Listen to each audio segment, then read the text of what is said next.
Okay, let's see, 9:02 according to my clock. So we'll go ahead and begin.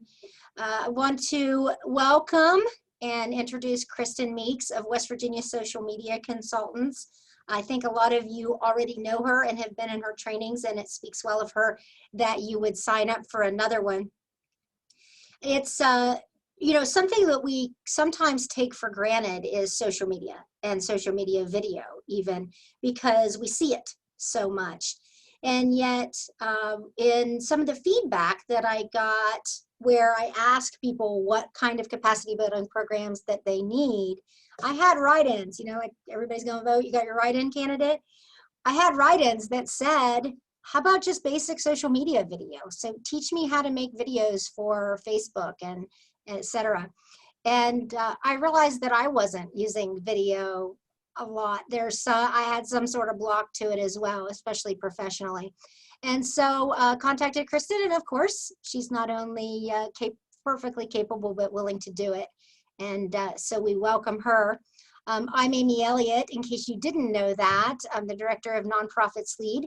And so my job is to listen to all of you as nonprofit staff, directors, board members, volunteers, and find out what it is that you need to run your nonprofit better, to make your nonprofit stronger, or to take care of yourself, and then to provide you with that in the form of professional development, training, conference, whatever it is that we can do to fulfill those needs. And I'm lucky to have that job and to have some collaborative funding behind me to do so.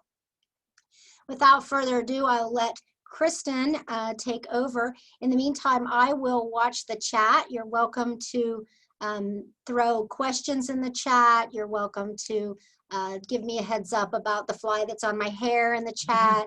Anything that you need to do, you can let me know via chat, and we'll take care of it that way. So, Kristen?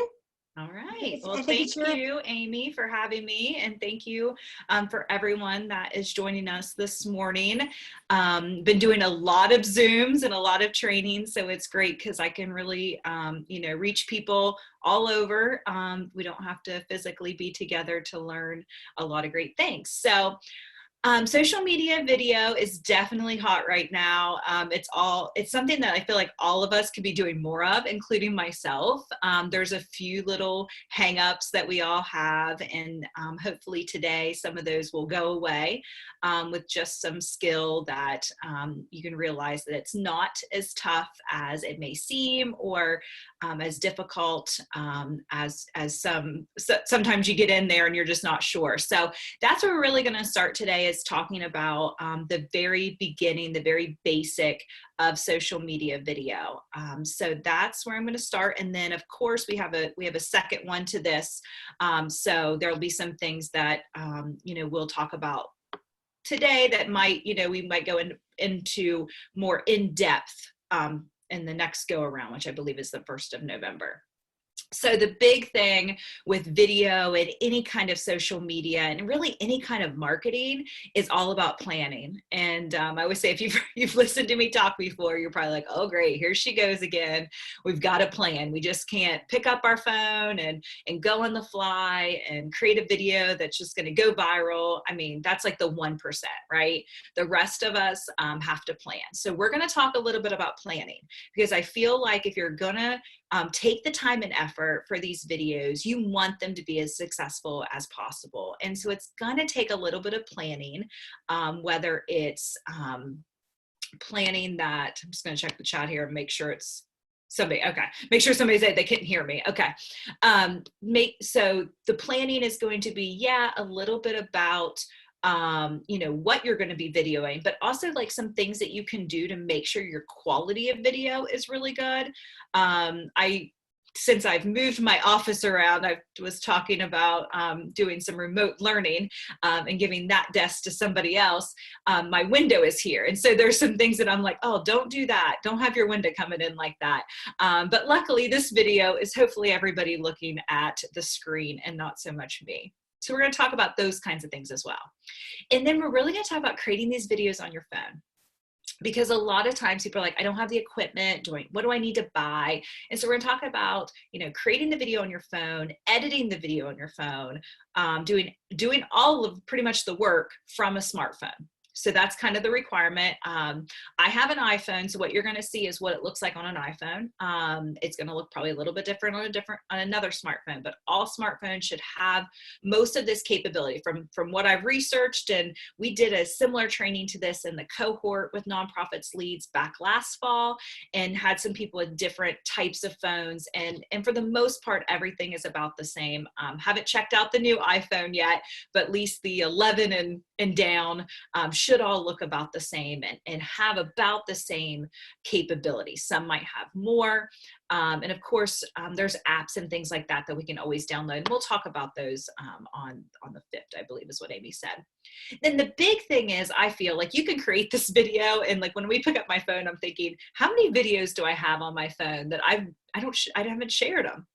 So that's the thing. You can create all these videos, but you got to make sure that, they're going to be compatible to share via social media. So we're going to talk about, I just put the top 3. I chose Facebook, Instagram, and YouTube as the 3 social media platforms, and what those videos kind of need to look like in terms of length and size, and maybe even like using your phone this way versus this way. And so we're going to talk about that a little bit before we go over to the phone. I'm able to share my screen of my phone. So I have that plugged in, so you'll be able to see real time, like taking a video and editing and all of that from your phone. I did include something about Canva. So what I'm really talking about today is pretty much putting yourself on camera, right? And so that is a big barrier for people. They're like, I don't really want to be on camera. So is there a way to create some video where you don't have to be the face of your video? And there is. And so I wanted to include that today, even though we're probably going to be talking more about that kind of stuff in the advanced one. But Canva has a new, I guess it's just like a new update is a good way of saying it. It's fairly new. Maybe in the last couple months I've noticed it, and it's about video. And so they have some videos that are, I guess, like free copyrighted videos that you can use. You can upload your own videos. And so I'm going to show you around that very quickly today, in case you're one of those people who are like, I don't really want to be on video. Maybe I can show my my building and my employees, but I don't want to be on video. But maybe this is another way to talk about your organization and talk about brand awareness and things like that without having to be on video. So I want to just mention that today. But we will go more in depth in that on the 5th as well. And then how to upload them. So that is a big barrier of entry, is that I have people who are like, well, it's kind of stuck on my phone and I don't know how to get it anywhere else. And what should I do? And how do I handle that? So we're going to talk about that today in terms of how to get it off your phone and onto social media. So it seems like we have a lot, but we do have a couple hours. And at any time, if you have questions, please feel free to go in the chat. And Amy, if I don't see them, please feel free to let me know, so then we can make sure that question is answered at any time. So what I always like to look at is, what we've been doing, right? That's like always the first thing I do with clients is, are you currently using video? So maybe you're just not sure. You're like, well, maybe I should go back through my Facebook page of my nonprofit and see if any videos have ever been done before. And so we can really look at what's been put out prior to see what really works with your audience now. If you don't have any videos, then this is something that you can do once you have some videos running. You can see what kind of videos your audience responds to. And this could be on YouTube, Facebook, Instagram. You can go back in and see how many views the video got. On Facebook, it goes pretty in depth. Like you can see how long the average person watched it. Over quarantine, our church did some children's programming, and one of the children's directors said to me is, it's really sad because you'll see a lot of people watching it first and then it dies down. And I said, well, that just tells you that, I said, Dad, that I I feel bad for you because yeah, you did do 20 minutes and like after 10 people checked out. It's like, well, maybe next time plan just for 10 and then you'll have a better audience. So we can use that data in order to make better videos later. So definitely go check out your stats on your videos. And those should, depending on what platform, like on Facebook, it's like photos, videos. You can click on that and just click on that video and it should pop up. There has been a big update to Facebook, so things have changed and moved around a little bit. And so, you know, if you're really into this and you want to look more into it, I could definitely point you in the right direction depending on which update you're on Facebook, if you're still in the classic or if you've made the conversion and can't go back. Facebook won't let you go back. But Instagram's the same way. YouTube, of course, we can see how many views. So all of them have a little bit of stats that we can use in order to make better videos in the future. So one of the big things when it comes to planning, and maybe what you've done before, is some ideas. So it's like, what can I use video for? It's like, okay, I think video sounds like a great idea, but what do I do? So some of ideas that I've seen that are very successful, highlighting your content. So maybe you have something really great coming up. So maybe you have a training coming up and you're talking about it. You have a Facebook event, you have all this other great stuff going out, email, everything. It's like, okay, well, let's jump on and do a little couple minute highlight. The Mid-Ohio Valley Chamber has done a really great job of this because they kind of integrate a couple things. They did a Zoom video, is what we found out yesterday. I didn't know what it was on. She did a video via Zoom with a split screen between her and somebody else that they were getting ready to have like a grand opening or a ribbon cutting. And they just talked for a few minutes about like what to expect. So they were highlighting the content of something coming about in the future. You can also recap a piece of content. So let's say you had an event or you had something going on or a big reveal or something of a new section of your office or something like that. Then you can jump on a video, maybe use some of the pictures and videos from that time and recap like, hey, last week we did this and now you can come in and check this out, you know, very short, very sweet.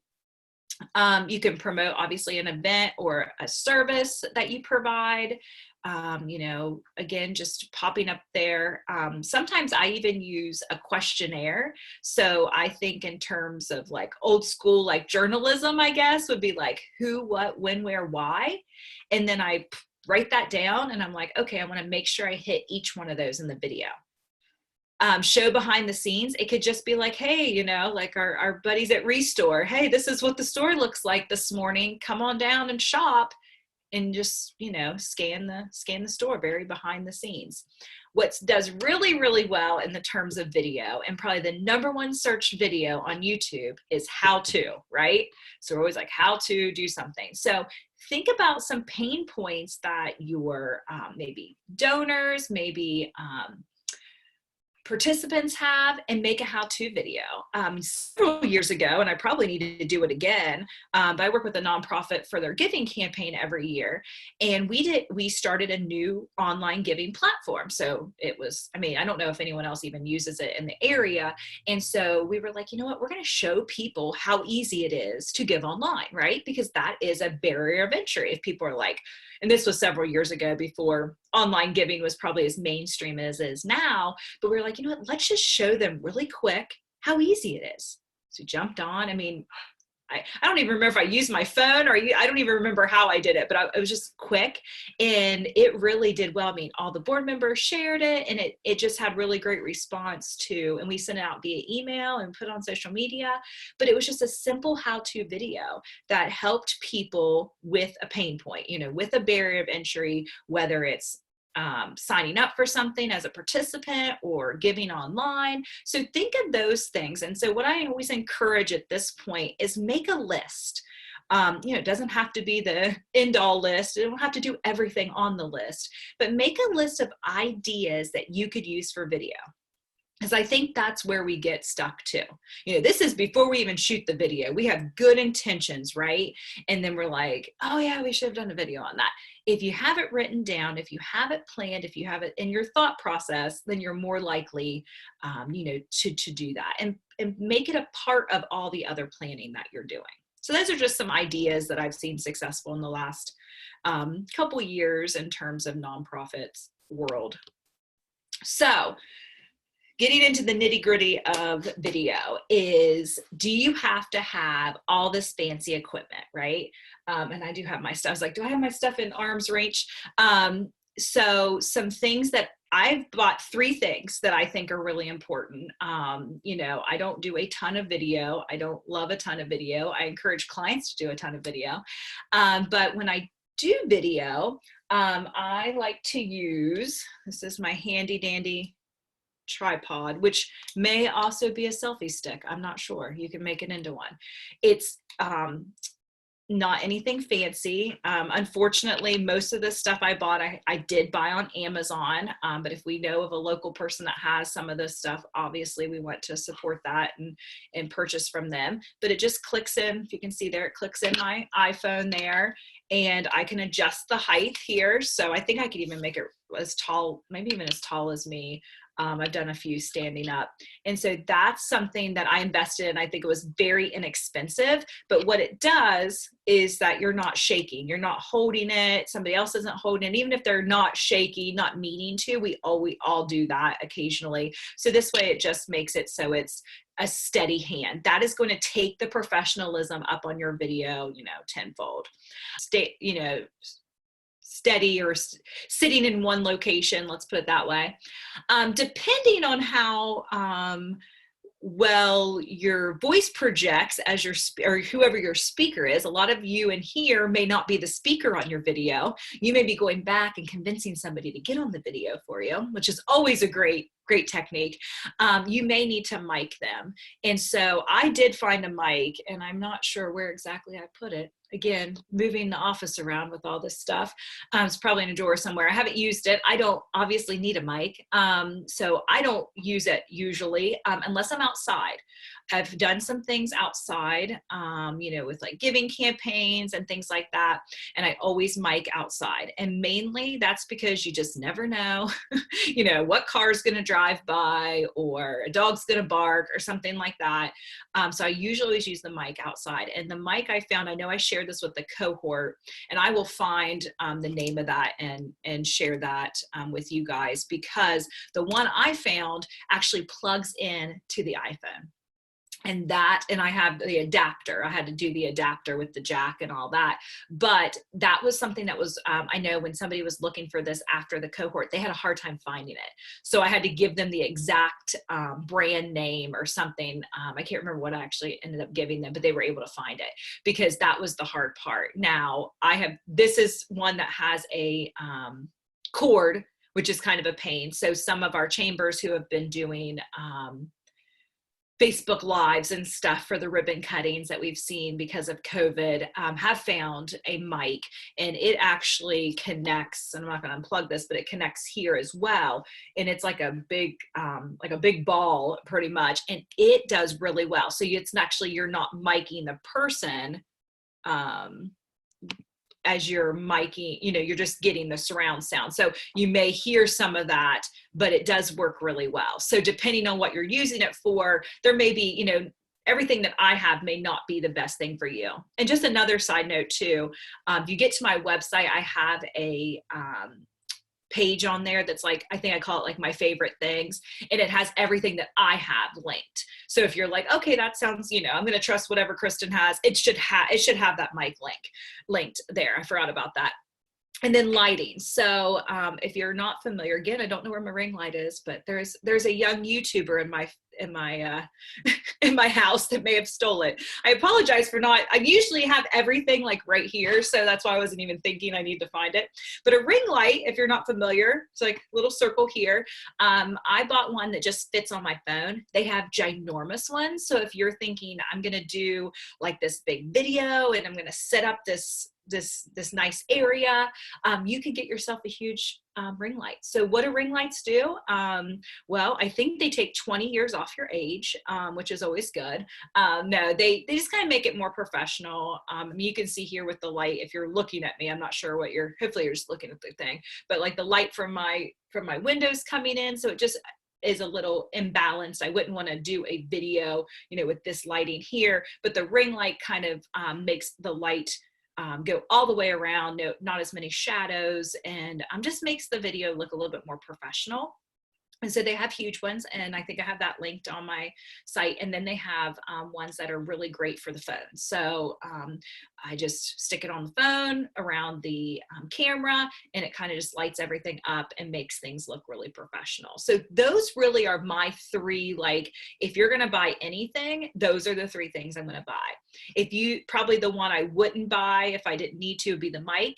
You know, if you know it's gonna be inside, the person, you're gonna be able to hear them very well, you might not need the mic. But the other two would be very helpful, or forget what it's called now, Ben. The thing Ben was talking about, if you're gonna be moving a lot. And I'm gonna probably find that and link that on my website as well, because that is something that I feel like, especially seeing who's in the room today, there may be more movement with the video than just stagnant video, which the tripod, I mean, you could I always think of things in terms of before, during, and after. Before, making sure that your space is decluttered, so the audience can really focus in on you. They're not, you know, maybe trying to figure out what's in the background. You know, plan the location. You know, you can't plan the weather, but maybe have a plan B, a backup to that. And then understand that most people, especially on social media, are going to watch your video muted. So can your story still be told? And we'll talk about captions and stuff next time when we talk about, can we put captions on things, which is an option as well. But also, you know, a lot of times people just watch the video and maybe not even, you know, have anything to read. So we got to make sure you're still able to tell your story that way, even if it's on mute. So those are just some helpful hints there. So let's get on with it. Let's shoot and edit these videos on social media. Well, and share on social media on your smartphone, right? So really the thing you need to think about before you shoot the video is, where are you going to put these videos? You know, are you going to start a YouTube channel and upload exclusively to YouTube, and then maybe link it to your other sites, which we see people doing, and it's fine. There's some pros and cons to both of those. Are you going to just use it on Instagram? So that kind of changes, and we'll talk about each one of these a little bit more, but changes the way we decide. You know, YouTube likes this type, and then Instagram likes you to do your video this way, right? So we've got to decide really before where we want those videos to go. And then Facebook as well, there's certain requirements from those. So I'm going to go over that stuff first. And like I said, I just picked these three social media platforms. If there is another one that, you know, you're really putting video on or want to, let me know, and I can kind of integrate that into the next training. But these are the three that I see the most. So let's start with Instagram, or Instagram's video component, which is IGTV. Just to let you know, there is two apps.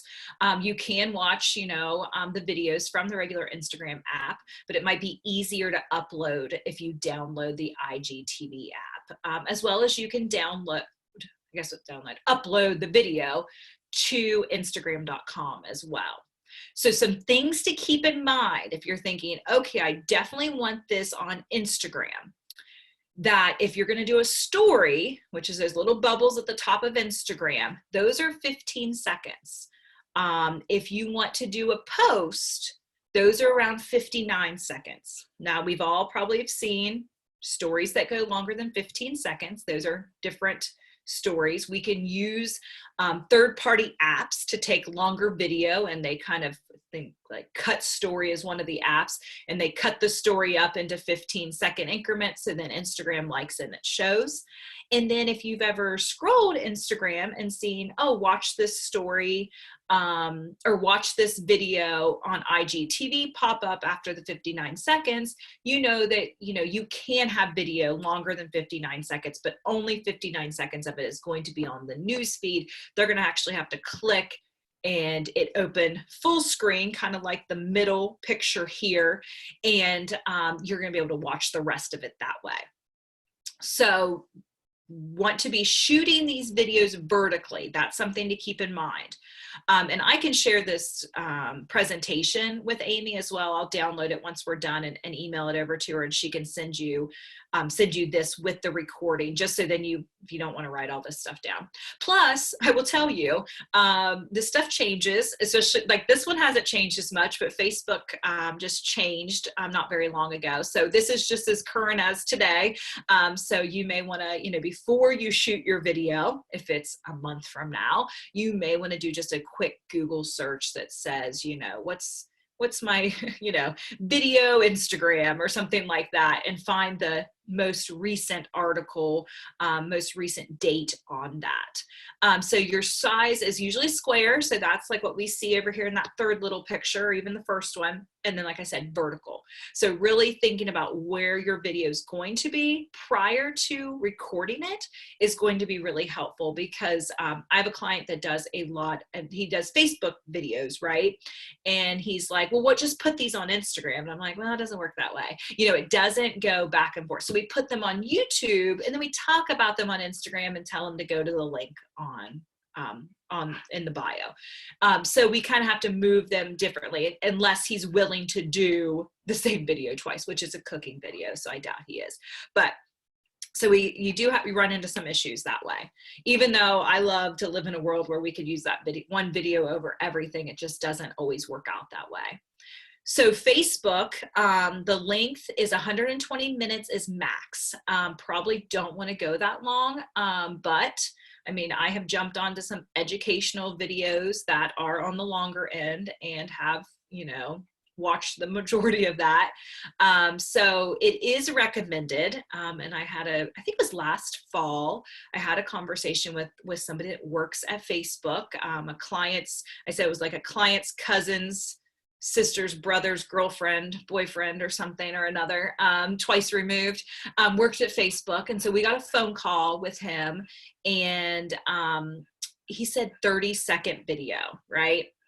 And so I'm over here going, oh, geez, what can we say in 30 seconds, And so that makes it really, really tough, but makes you think about that. Now, if you go to Facebook and have uploaded a video anytime soon, Facebook is saying, oh, well, we really like your videos to be 3 minutes. Any guesses on why they like your videos to be 3 minutes? Oh, spoiler alert. So they can stick an ad in the middle of it, right? So that is a new thing that has come about. So just be mindful of, okay, if I do a longer video, there's probably going to be ads in the middle of it. So anything over 3 minutes kind of has that, okay, you probably are going to get an ad. And then the Facebook experts, at least last year at this time, which a lot has changed since last year at this time, we're recommending about 30 seconds for videos. So just some things to keep in mind. Like I always tell people, this isn't like the give all, know all, be all kind of thing. I mean, I have clients that do 5-minute videos, and they're awesome, and they do a great job with them. And there's no rule that says 5-minute videos do great. It really depends on your content and your audience. So that's why it's important, even as we're putting up videos, to go in and look, each video and look at that data. Some things to keep in mind when it comes to sizing is that, you want to look at that dimensions, because if you have something too small or too big, the great way to figure out if that's happening is you try to upload it to Facebook, and it doesn't work, right? So making sure that those things are in the right size. And we'll kind of more get into that next time as well, because most of what you're going to use on your phone, and you're not going to add anything to it, is going to be fine. I think that's gigabytes. That's not my world. So that's something to keep in mind. And then the big one, that must have cut off there. It's supposed to say MOV. MP4 or MOV is what the formats are going to need to be in. Facebook is saying, most recently, I think I added that right at the end because I just read a new article about it in the last week. They're preferring the vertical, so that portrait mode over landscape. Okay. And we'll talk about some settings when we get over to the phone, but that it should be fine. That's mainly when we stick it in. Like there's a couple programs I'm going to talk about next time, like Animoto, Canva, of course. And so those will allow us to put stuff on the front end and the back end of the video, allow us to make like maybe a border around the video. Adobe is another one that does that.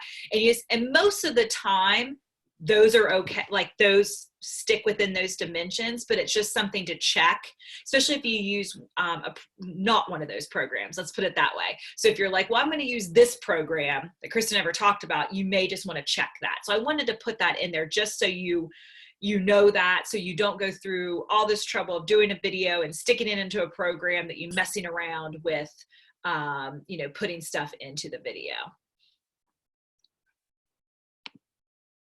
Okay, and then the last one we're going to talk about is YouTube, which is I kind of saved for the last because it's, you can see, has the least amount of things you have to worry about.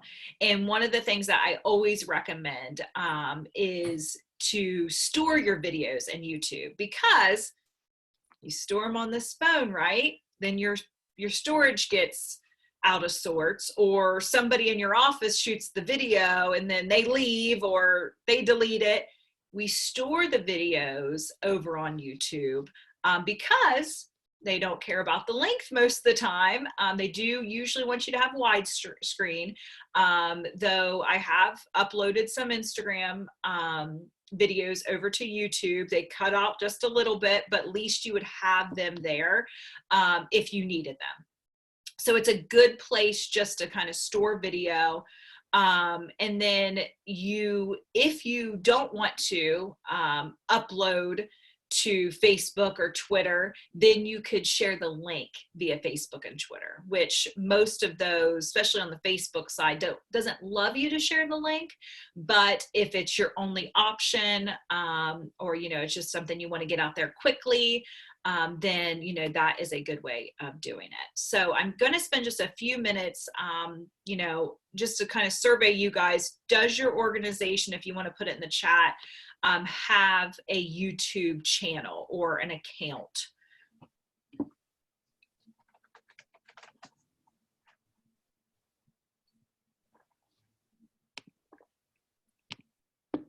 Okay. We do, not updated. Okay. Because I did, just to get an idea of who's in the room, I wanted to just give you kind of like how to create a YouTube account, because I feel like it's really intimidating. I've had some clients be like, well, we have these videos, and I'm like, well, we need to get you a YouTube, channel or an account. And they're like, oh, like, how do we do it doesn't seem as simple as, oh, let's get a Facebook account, and it really is. What's really great about YouTube, Vimeo, okay, yes, and that's another one. I've just always been like old school YouTube, but I have clients that use Vimeo and there's another one too, I think, is that YouTube is owned, I guess is the word, by Google, right? And so really, if you have a Gmail account, you can just use that to log into YouTube. And so let's say you don't have a Gmail account for your business, right? Or organization, which a lot of us might not if we have a @ourorganization.org email address. So what I do is I will create a Gmail account for that organization. So like we talked about the SBDC before we got started here, which is a small business development center that I've been doing Zooms with, right? And so we were thinking, oh, we need a place to host the recordings because we send the recording link. And so we wanted to host them or put them someplace. So they just didn't like live on Zoom forever or live on someone's computer forever. They were in a centralized location, right? So I said, well, I'm just going to create you a Gmail account.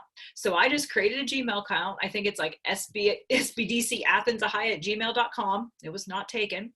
And I gave them the login and password to that. And so now they have that connected to YouTube.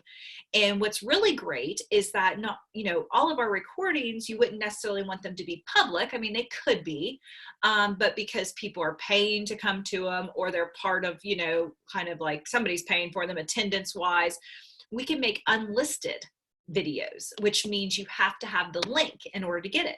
So you could use this YouTube channel in several different ways, is what I'm kind of getting at. You could have your public videos that you want people to find, that you want people to search, you know, that they would come up in the search. And then if you did some video that maybe you weren't sure if you wanted them out in the public, but you wanted to keep them off your phone and off your desktop and keep them somewhere where several people would have access to them with the username and password, you could make them unlisted. You could also make them private, so then people could, you know, only pretty much admin. I think private you can share with like 50 people, and then any more than that you'd want to make it unlisted.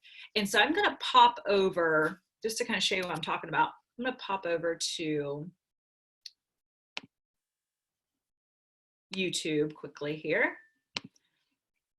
And once you're logged in, you know, it looks kind of Google-like, because it is, you know, you can manage your Google account, you can switch between accounts. So I'm just on the SBDC site. I don't think they'll care too much.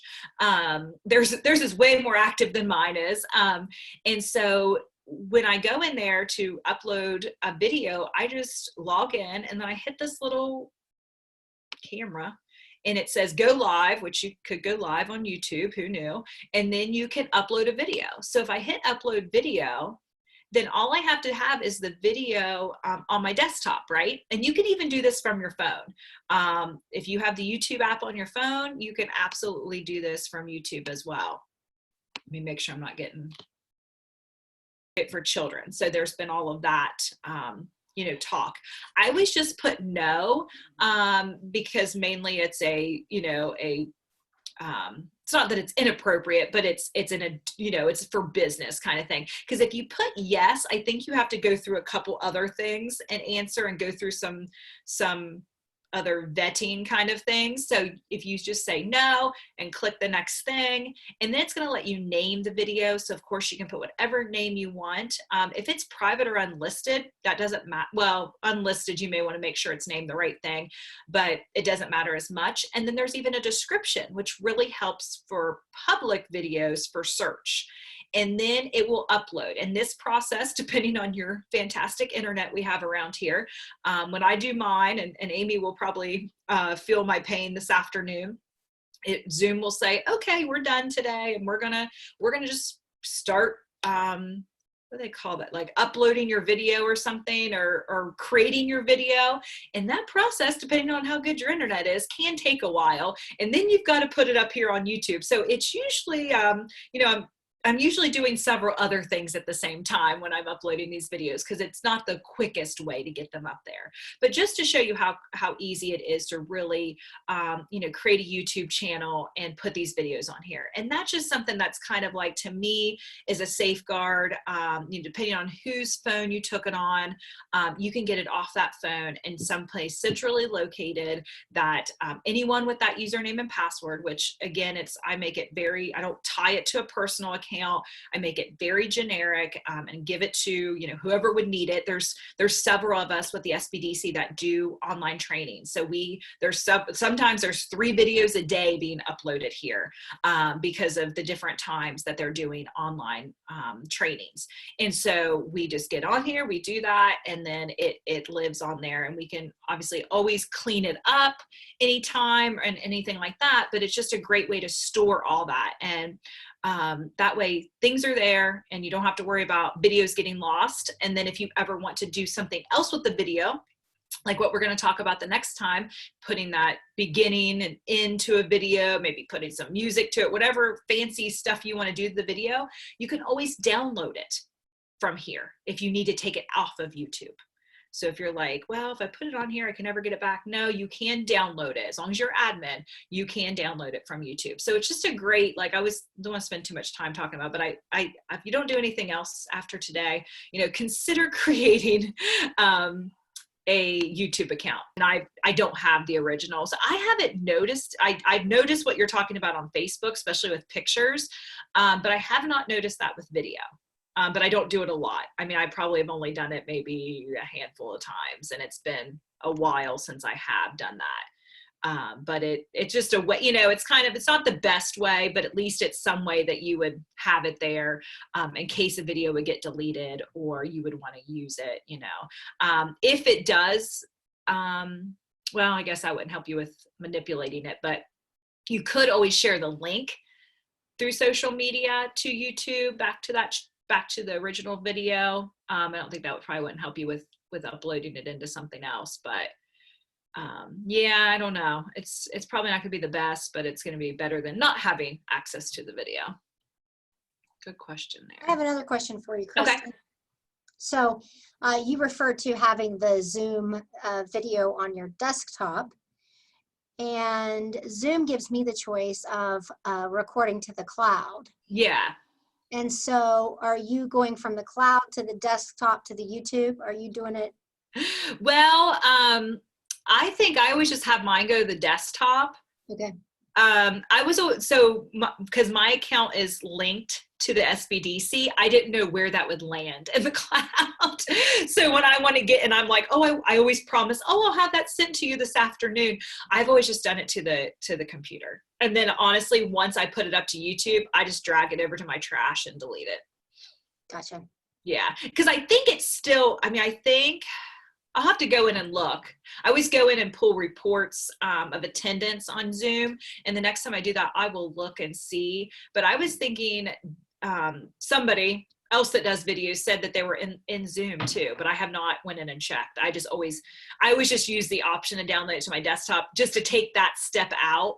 And then I just drag and drop it over to YouTube, and then I just delete it once it's uploaded and it looks, I feel good about it. Then the next day or so, I'll just throw it over to my trash. Thank you. You're welcome. Yeah, that's a good question. Yeah. And it surprised me how many things that you can do with Zoom. I was surprised yesterday at the MOV chamber, Jill was saying, oh yeah, that's just a Zoom video. And I was like, oh, like I didn't know. I never even thought about it. So there's a lot that you can use with, the Zoom. I'm assuming they use the desktop too. So there's a lot of those options as well. So that's my rant about YouTube. So let's get shooting. We're going to shoot some video. Not that pretty, but I wish, huh? So I'm going to share my screen. Oh, of course, I never get phone calls. I'm getting all kinds of phone calls during this. Let me see if I can. Now you can see what I'm talking about. So we have the video and we have the red button that you can just hit regular video. Of course, we have slow-mo version that you could use, and we have time lapse. Just like time lapse. We've probably all seen those videos before where, somebody's, I always see it in DIY stuff. They're like building something and it might take them like 3 hours to build it, but they've recorded in time lapse. So then you watch the whole thing being recorded in like 30 seconds or being built in like 30 seconds. So if that's something you could think about using, maybe like I know we have Restore here, but like Habitat for Humanity, we could always set up a video. We watched a marathon of This Old House, which is like such a, like, I think like a funny old show, but for some reason my like 7-year-old like loved it. And they kept shooting, or they kept going to this, I don't know, it was like a commercial where they time lapsed a house being built. And it was like really cool because I thought, oh wow, they've set up a camera or something, I don't know, up here, and they've time lapsed this house being built. And so I thought, well, Ben, maybe that would be something that would be neat and gain, if you needed volunteers, like, oh, look how cool this is, and use time lapse. That would be an example of the time lapse slow-mo. Again, I think you could use that the opposite way. I've seen people kind of like take it to where like something that's dramatically happening, they'll like slow it down. And then of course we have our regular video. So that's pretty self-explanatory. So hopefully if I go like this, you can see, you can see myself on my screen here and all of that. I'll lay it down here so it's not as distracting. Want to make sure I'm sticking here with my notes. Pop over here. Okay, so let me get back so you can see my screen. All right, so here's my screen here. Okay, a couple things. As we're taking video, which I think I say this later, at the top, it's going to say HD 30. Does everyone see that at the top? Okay. If we click on that, it's going to change it to 4K. And that, in the new readings that I've been listening the last week about video, has said 4K is the way to go. So if you have that option, it may be someplace else on your phone. Mine was on the top right-hand corner, 4K. So keep that in mind. Again, I have that on a slide for you as well. I'm going to show you a little bit about editing a video. I should have been taking a video right now. I'm going to repeat that. So, well, I guess I can't. You can't see it. So we're just going to take a quick video here so I can show you how to edit that video, because there is a lot of editing. There we go. There's my video. There is a lot of editing that can be done on your phone. And I think a lot of people think that you have to have some sort of, I'm going to pause. Okay, it's pausing. Okay. You have to have some sort of special editing program, which is definitely something you could use if you want to. I think even if I hit that button, no, that's not the one. There was something I hit, maybe it's within edit. Like I have iMovie on my phone, which I think most iPhones that come standard with, you could put it in another program and edit it. But I think what happens, and I learned a lot of this by taking a iPhoneography course, which was taking photography on your iPhone. A lot of editing can be done on our phones. And so we don't even need a third-party app. And again, I have an 11, just to let you know. So if you have a older model or you don't have an iPhone, it might be a little different, but you should be able to do most of this. And the big thing here is just to pull up the video. And across the bottom, we can see some things. Like the first one means we could send that video. We're going to talk about sending the video and doing that a little bit later. Okay, so what I did, I'm going to go back here. Sorry, you're seeing all kinds of stuff. There might be a lag too. Okay. So what I did was I hit the edit button. So just to bring everybody back, I opened the video that I took, and I had these options at the bottom that I showed you on the screenshot. And then I hit the edit button. And the edit button opened up a whole new panel. I'm going to kind of just take it slow here. There might be a little bit of lag time. That might be an issue too. At the top, you'll see this yellow sound button, and you can hit that, and then that's how you would mute that sound. So like I said, if you were like, I want to save this video, but there was someone talking in the background and I just want the video, and then we're going to do a voiceover over it. I'm getting my text messages now. And so you can turn off the sound. And so it would just be right up here at the top. Saw that yellow. I think you guys can see my cursor. And then I hit it and it mutes it, right? I think up here is where, see this other little 3 dots? I click on that. Yes, if you are going, okay, after I go through all this editing, I want to edit it more. And iMovie, we may talk about iMovie. I have like 4 or 5 programs I use when I deal with video, and I feel like I'm gonna have to scale it back. So I have to decide which like top 2 or 3 I'm gonna talk about next time. So we might talk about iMovie, but that's where you would find that. So if you're like, oh, I'm ready to do more editing, you can always go right there and hit the iMovie. And that was just, I keep getting kicked out. Like how I've used this, it's muted the entire video. So good question there. And I'm sorry, I keep getting, my phone is hooked up to like, go into sleep mode or whatever it is, like every 2 seconds if I'm not touching it. So I apologize. So down at the bottom, let's look at that and kind of work our way. I kind of want to go right to left. I know that's opposite, but that last one on the right-hand side, which I think you're seeing the screen how I am, you could be seeing it opposite. The thing that looks like the crop button, clear by side, done. I'm going to click on that first. And so, well, that wasn't where I wanted to go, but that's okay. We'll go there first. This is where, and oh, that's not good. Problem. There we go. Beyond the clipping of the length, we can also use the crop button that I kind of started with there, and we can do a little manipulation there. You can see when I first popped up on that, hopefully you're seeing this, is that you can decide to straighten it or, move it around some. You can flip it some if you need to, depending on, what you want to do there. Yeah, Kristen, the screen isn't changing. It's not changing at all. It doesn't change in real time. As you do stuff, the screen is just staying the same. That is so odd. So it's almost like you need to make the change and then show us or something. I know. I was trying to think of a way I could. Yeah. See, I've not had, but I have had trouble with that yellow coming up before. It's kind of, I don't know. I can't figure out why it's going yellow, but it's kind of telling me something's off. So I don't know if I need to do it. It's a quick timer. I don't know if I need to do an update or what it is.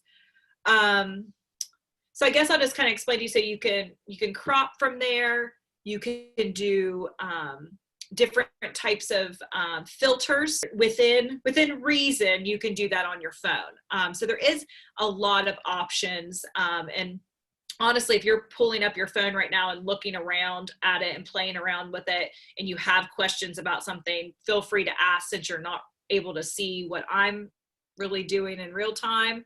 But there is a lot of functionality in terms of what's already on your phone before even getting onto an app. And that's really what I wanted to kind of make sure I talked about. Okay, now my screen. Okay. Oh, wait. Yeah, I'm going to go back to my presentation here, and because I want, this is kind of the, oh, you have a black screen. Oh, all right. Let's see if everyone can see. It says edit your video. Yes. Okay. I can see that. Can you see okay. that? So okay. This is kind of what, and this was just mainly for, I'm glad I put it up there now. This is mainly for me to make sure that I was showing you all of these in real time, which is not happening right now. But this gives you an idea. If you pull your phone up and look at a video and hit the edit button, these are what you can do within your phone. So this is not using any kind of app. This is just within your phone. So I always like to say, there's a lot more, and this is what I kind of came out from the class I took on the photography, is that there's a lot more that you can do on your phone than you realize. So depending on, if you don't have, a video that maybe had some light come into it, or the sun came out halfway through, there are ways to fix it. Or if the person that was doing it didn't have it straight, something like that. There are some things that you can do to fix it within the iPhone. And so that's just under edit. I think. So you can, under that edit button, as long as you have a video up, you're going to get those things. Now, the photos will look different, but if you have a video and you hit the edit button, you will be able to see that. So any questions with that? I know that didn't really go as planned, and I'm trying to think of a way to, because I was like, well, I could record it, but I still don't know if you would see it or not later. I might be able to record it from my phone and then email it over. I will try to do that. Yeah, or painfully a series of screenshots. Yeah. I'm like, oh, that's not as fun. So yeah, I'll try from my phone and see what I can do. But wouldn't you encourage each of us, because there are different versions of the phones, and some people have Samsung, etc. Wouldn't you just encourage us to, mark off a half an hour on our calendar and say, this is when I'm going to sit down and play with my phone, and I'm make videos of my cat, and I'm going to edit them, and Yeah. That's how we learn, I think, is by doing. So absolutely. And that's where this is where the next, section of this presentation goes, is that you want to do some practice. You want to check and make sure things are going to look as good as you're hoping they do. So then you don't have to do as much editing, hopefully later, manipulate that. Of course, what we're doing today is not the extent of what a videographer, somebody that's trained in just video, is going to do. This is simple social media videos as well to keep in mind. So what I always encourage people to do is get everything set up and check and do a little, 15, 20-second video check, do a sound check, make sure, when you, in that video and you go watch it, that you can hear the person speaking. You're aware of what's in the background. Sometimes we don't realize. I had somebody shoot a video, and I don't know if it was like, I don't know what it was, but it was like a buzzing in the background. And when she sent it to me, I said, "Oh, do you hear that buzzing?" She's like, "Yeah, I can't figure out," she goes, "I don't even notice it in my office." And I'm like, I feel like you need to probably move out of that room or figure out what it is and turn it off, because you could plainly hear the buzzing in the video. And even though she was like, I felt like I don't even hear it, so some things that we don't hear, like I just heard my heat kick on, and I'm like, oh, I wonder if you can hear it. I always wonder if you can hear my dog. She's doing whatever she does over there. So sometimes you can, like some people will be, I'll be on a Zoom, I'll be like, "I'm sorry about my dog." And they'll be like, "We can't hear anything." And then other times you hear something like a buzzing in the background. So the only way to figure that out is to really do a sound check, do a background lighting check, make sure things look, and it's as easy as putting it all on, putting it out for about 20 seconds, watching it on your phone to see, but also be aware of the way you hold your phone. Like if you're, how's it going to look, vertical versus horizontal. And so just a reminder to keep in mind, YouTube prefers the landscape, and then Instagram prefers the vertical. And then I mentioned this and showed you the 4K. That is the go-to now. It's something I had not heard of. It might be new to an update. I don't think I was reading about specific iPhone, but mainly smartphone stuff. So hopefully all of them have the 4K option. You may have to look for it. You may have to do a Google search if it's not showing where mine was on my phone to see. But that is what everyone is saying, like the best quality that you can get from an iPhone, make sure it's in the 4K.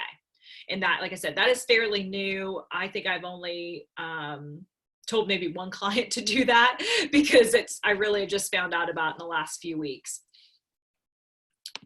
Cutting edge stuff here. So want to just kind of end, and we're going to have a couple more things to talk about, but wanted to talk about quickly about, I think we're fine on time, is Canva videos. And so I wanted to bring this to the attention. I think it's good that I did, now that we've talked about some of the things that you would want to learn about. We may not spend too much time on Canva. It may be one of the ones that gets cut next time, depending on our the length of time we have here. But most of us, and I know most of you in the room, are familiar with Canva. I talk about it quite a bit when it comes to social media, not depending on what training you come to, just in general. And so if you're not, I will bring it up here, and you may not be familiar with the fact that they now have a video component, because that is fairly new to the Canva world, and it is part of the free Canva. Full disclosure, and I think I'm in the paid one right now. Yes. I have a couple accounts. One, a free account I use when I do trainings, because I'm showing what you can do in the free account. And then I have the pro, or whatever they call it, account that just allows me to have a little bit more access to stuff. Probably about a year ago, Canva came up with this animated social media, like GIFs, whatever we call them. And now they've even gone a step farther. Let me move some stuff here, and have video. And there we go. And so I'm just going to click on the video and show you around the Canva video, because, if you don't want to start with taking an iPhone video, it's probably the easiest way to start, there is options here that you can manipulate some videos that they already have templated for. This is where we would make sure, Sharon, your question, that your video was the right size. Let's see, they've done a recent update as well. So I'll make sure I can figure out, Oh, it's not gonna, I'm gonna have to pull something in there first. This is cute.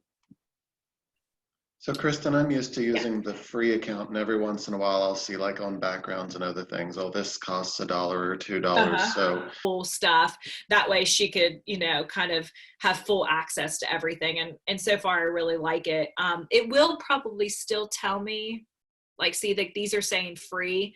So it's still, even in the pro version, telling me what's free and what's not. So let me see here now that I have that there. No, it's not going to show me.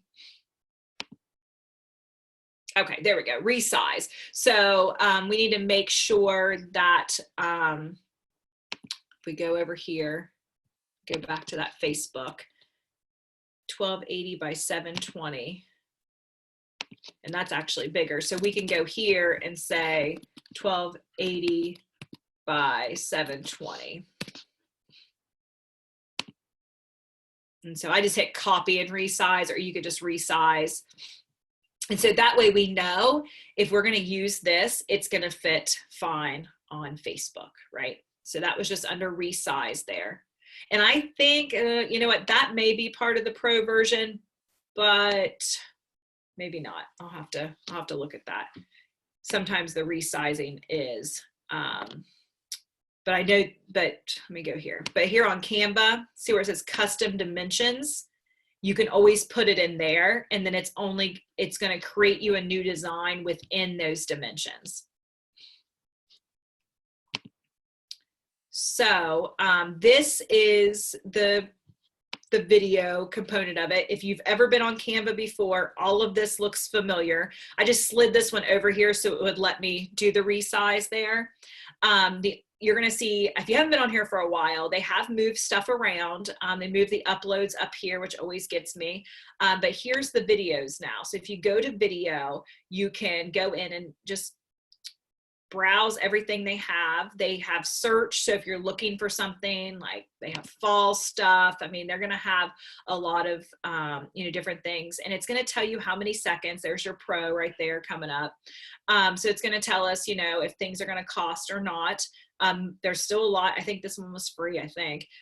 There's still a lot for free. And the fact that if we scroll over here, we can manipulate this video. So if we want to stick a photo here, we want to change out the verbiage here, we can. So if we just click on that, if you're not familiar with Canva at all, this is like Canva 101, but you can click on here and you can, you know, change out the verbiage. You can change out the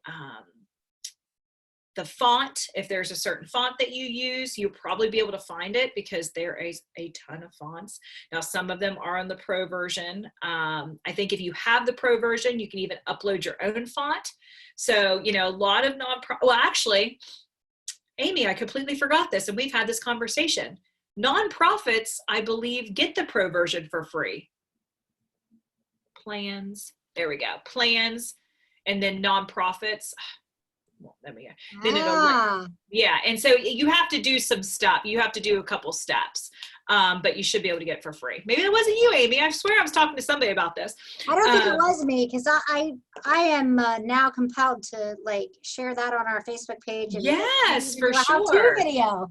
Yeah. So in that way, you now have more access to video, creating a video that is kind of like the next step. You know, I mean, what's nice about this is that we can put a video within this too. So you can actually upload, if you have your cell phone video, you can upload it to Canva and stick it in here. You can see like that's a video. So she's moving, she's making slime, which is very popular at my house. And so you could put a little video in there. And even it has some cropping features. And so Canva has really, I mean, I don't know how long I've been using Canva, but when I first started using Canva, it did not have half the features it has now. So we're even able to crop. Another thing to look at, especially because I now know that you guys can get the pro version, look at this style. I'm always really bad, and this is where that side of the brain I'm not good at. I'm more strategy and that side of marketing. I can go to style here and go, oh, well, you know, my main color is this blue. What looks good with it?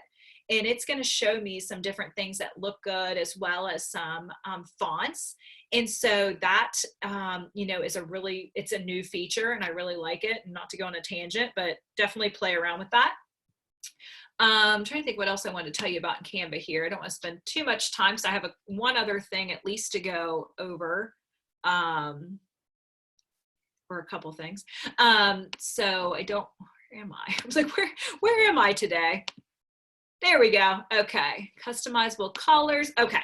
And so one thing to keep in mind, if you hit the download, you're going to see it's going to give you all these options, but it's going to default and it's going to suggest the MP4 video.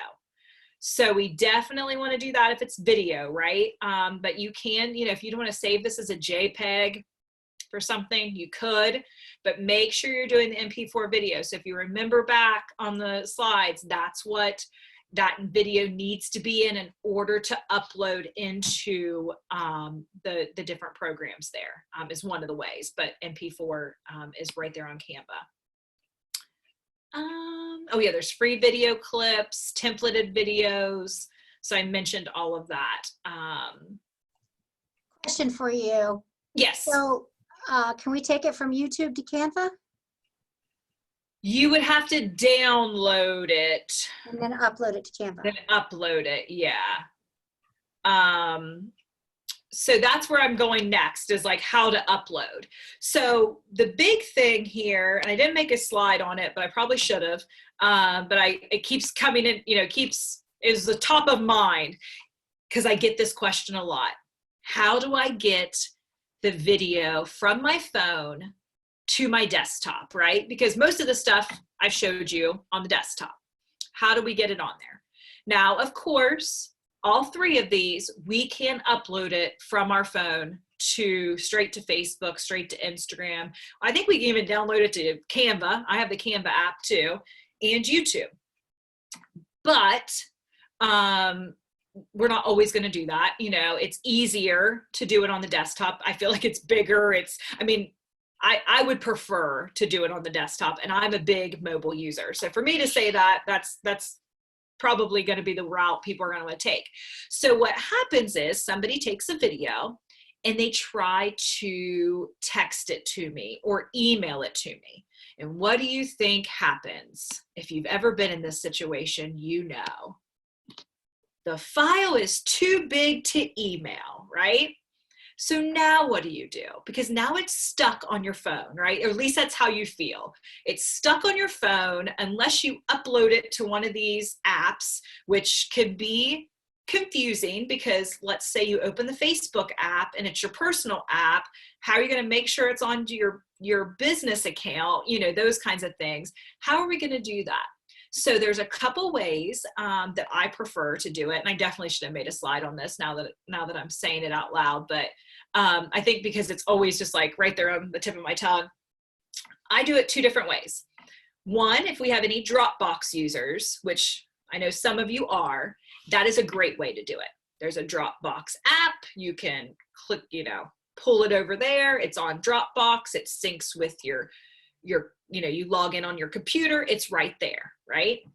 So that sometimes costs money, right? So I have actually have a teacher friend who's like, what am I going to do with all these videos? My Dropbox is full. I already pay a gazillion dollars for Dropbox. I don't want to pay more. What should I do? She was asking me this over the summer. And I said, well, what about Google Drive? And she's like, what? Google Drive? And I said, yeah.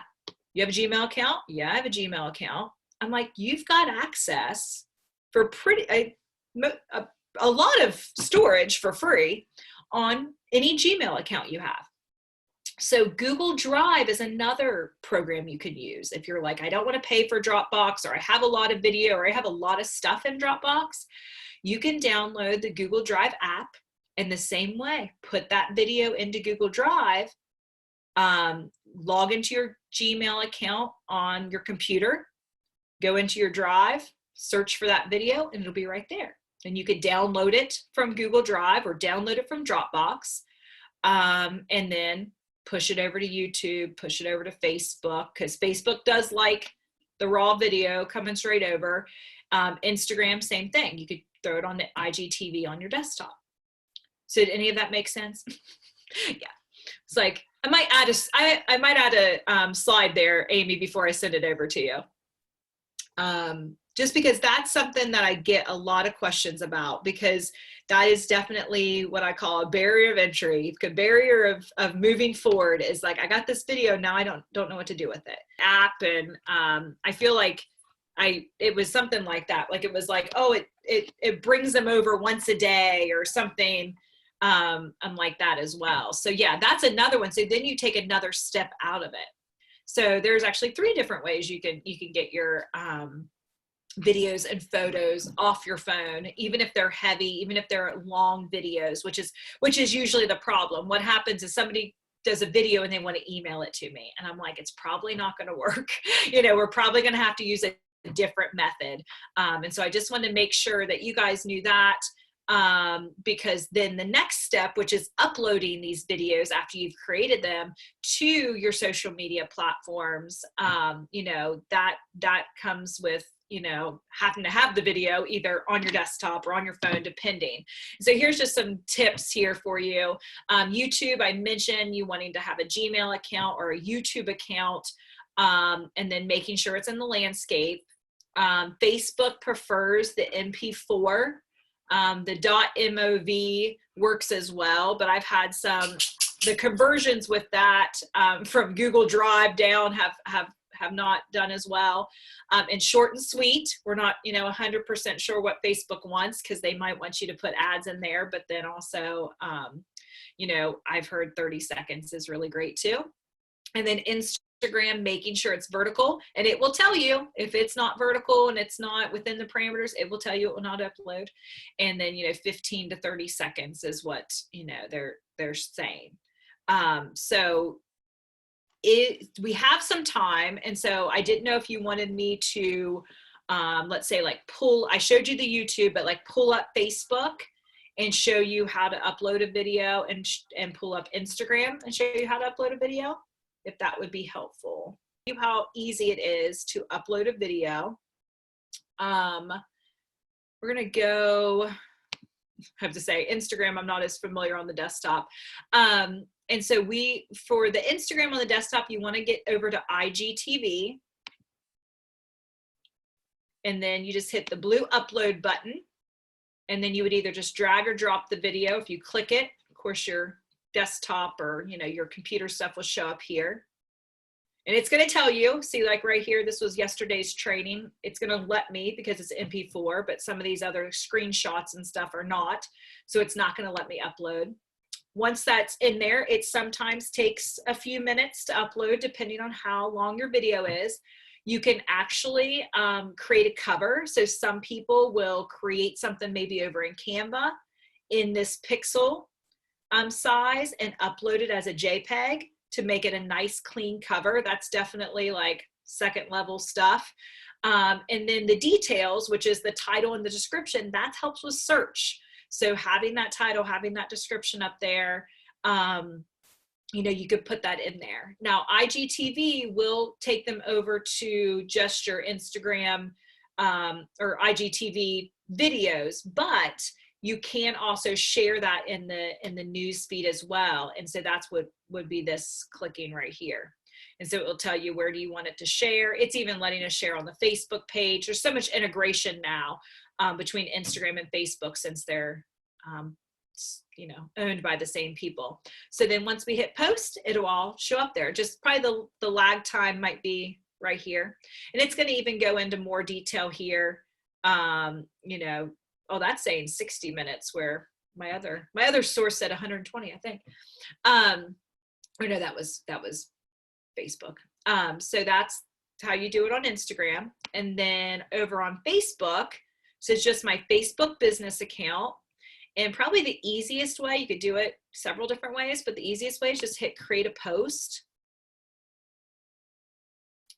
And this little more button here will say photo video. We click on that. It pulls up here. Again, it's going to tell me which ones it's going to let me. I click on the one I want. I hit open. I'm just going to show you. It's going to give you, oh yeah. It's like, it won't do it immediately. It'll make you hit post, but it should let's hope here. It might go, oh my gosh, that's way too, it might be too long actually for Facebook. I was just going to show you how it kind of like takes a while to upload there. There we go. So what it does, it's uploading here. And Facebook, if you've not uploaded a video in a while, it gives you a lot of different options. This is one of the things we're going to talk about next time, which is the subtitles. So if people are watching it on mute, how you can get that. And it's pretty funny in terms of if you let them auto put the subtitles on there for you, you're definitely going to have to go in there and correct some of the verbiage. I'll tell you about a couple other programs too. Most of them are paid that put the subtitles in there for you. It's like $1 a minute. So it depends on, you know, if that's part of your budget or not. Of course, we want to make sure there's a title and a description. And then the tags, the keywords are good, but they're not, this isn't YouTube. I always say when I remember Facebook, it's not YouTube. Like I was doing one for my guy that's has a bottled food. And I was like, okay, he's doing recipes, he's doing grilling, and like, this is what I got for the tag. So I wasn't really super impressed with like a cooking oil. Like, no, I don't cooking oil, you know, so I wasn't super impressed with the tags, unlike YouTube where the tags are, you know, you can kind of just create all of yours. But by doing that, it allows for search. You can see it's still uploading here. It's going to let me do a thumbnail. So that's that photo I want it to be at the beginning. So I can click through my screens here and decide which one within reason. Or I can, just like Instagram, upload a custom image. And we're actually, for a client of mine, they're updating their website. So it's going to start integrating in with the videos. So we're going to be doing a bunch of these custom images just to make it look a little bit cleaner. So they're all together. So it just depends on what you're wanting it to look like. And then, you know, you can add all this other stuff here too. And then I think if I hit next, yeah. Oh, I have to give it a title. I want to show you one thing. So it's going to actually allow you to schedule it. It's going to allow you to make it a premiere video, which anytime you don't know what something is, usually there's a little I there. You can, it's kind of going to act like it's going to be live, and it's going to say, oh, there's going to be a video coming soon. So sometimes if we see people, I think locally to us, the pottery place, she does this. She'll do her videos and then she'll set them as premiere, and then they'll go on at like 8 p.m. because we know more people, excuse me, are on social media at night, where she might be recording them at like 2 o'clock in the afternoon. More people are on social media at night, so you might want to use the premiere. So it looks like a live, but it's really not. But you could be watching it with your folks and responding to the comments, as well as you could schedule it. And then also it's saying, you know, where do you want this to show up? And so it's allowing you to do this. Right here is a very nice piece of real estate for my nonprofit friends in the room here. You can, if you've seen this, which zoo was it? Cincinnati Zoo, over the quarantine, did once a day. They would do a different part of the zoo. And they put a fundraiser at the bottom. And so as you're watching it, you could see that fund going up, and it was encouraging you to make a donation. So that is something I really encourage. And we've talked a lot about with this year's end of year giving campaign. And a lot of our nonprofit friends aren't going to be able to have their events they're used to having. Can we do something live? Can we do something video? And then still have that, you know, donation button there. So we can, and I believe you have to have this set up with Facebook. So you can see some of those ones, the national ones, but some of our local ones are going to be in there as well. So that's something to think about with these videos too, how you could be using them. And so there's a lot of different stuff. Of course, public is where you're going to want to probably be. And then once you hit publish, depending on what you pick, it will push that out. So any questions with uploading these videos after you've created them? See any chat there? Okay, so Oh, perfect timing. We got about 15 minutes, which is what I was hoping to have. It just a little short recap. Really from the beginning, decide the type of video you want to do. Plan that, figure out where you see yourself posting it, because that's going to determine, you know, the landscape of the video, the length of the video. Make sure you have all your equipment. I always say too, you know, there's a whole other side of things that I didn't get into because it's a little bit, it goes on to the side of where I'd probably hire a videographer, but like the scripting, like, you know, make sure you have the person ready, make sure that person's scripted, make sure you have your equipment, you know, if you want your selfie stick or whatever this thing is, or one of the cool things Ben told us about, make sure you have that stuff ready to go. It's you've practiced with it, you know what's going on, you know, and test. Make sure that where you're going to go is going to be as fantastic as where you thought it was going to be. A lot of times that happens. If I'm helping somebody and we're bebopping around their office, I might say, oh, that's going to look really great here. And we test it and there's some weird shadow. And so then we have to move around. So give yourself time for that. And then once you're ready, you just hit record, and then, you know, really look at the editing on your phone. There's a lot to be there. I mean, there's a lot there that's free. You know, if you're wanting something a little bit more than that, check out Canva. And then we're going to talk even more in depth about some of those videos that I would probably recommend before I'd hit a premiere video on Facebook, like I just showed you, putting it into a program where there's like a nice, like kind of leading into the video, and then a nice call to action at the end with all your contact information, maybe something that runs across the bottom as you're talking, you know, those kinds of things, the captions, those kinds of kind of second level stuff, advanced stuff we're going to talk about at the next training. But there's still a lot you can do with just what you've learned today and what you have available today. And to get that first video out into your, you know, social media world, or, you know, things we haven't talked about, email, website. There's a lot of opportunity with these videos. If you're going to, you know, there's like, what, 6 steps. If you're going to go through those 6 steps and take the time and effort, make sure that video is working for you. You know, use it everywhere. You know, just don't, okay, I'm just going to put this on Facebook. You can put it on your website. You can put it on email. Even if it may not fit over on Instagram, you could, you know, push to it or put it on YouTube. Get the most out of that video you can, because, you know, even the littlest video, the shortest video does take time and effort, and is usually out of most of our comfort zones. At least I can contest to that. I'm not a lover of video, especially video that I have to say something specific in.